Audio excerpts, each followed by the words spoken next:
Extrait numéro 132.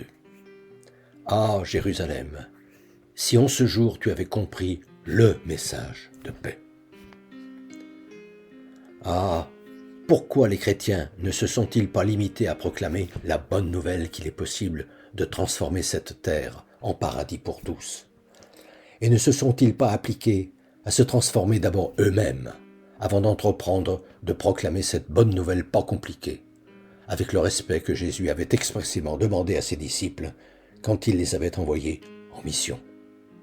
N'allez chausser que de sandales, n'emportez pas de sac à dos, ni de menu monnaie à votre ceinture, et ne portez pas de tunique. Là où l'on ne vous recevra pas, passez votre chemin. Compilation de ce qu'ont écrit Marc chapitre 6 et Matthieu chapitre 10.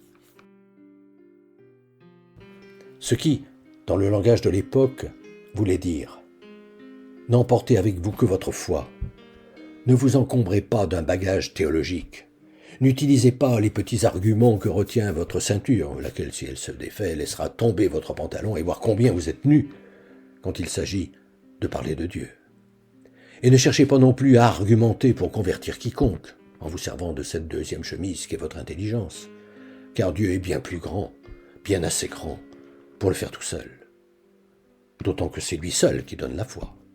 Contentez-vous d'annoncer et passez votre chemin. Que ne se sont-ils conformés à ce conseil? Il n'y aurait alors jamais eu de prosélytisme violent, ni de guerre de religion. Et vraisemblablement, comme Jésus l'avait prophétisé, la bonne nouvelle du salut de l'humanité aurait atteint les confins de la terre.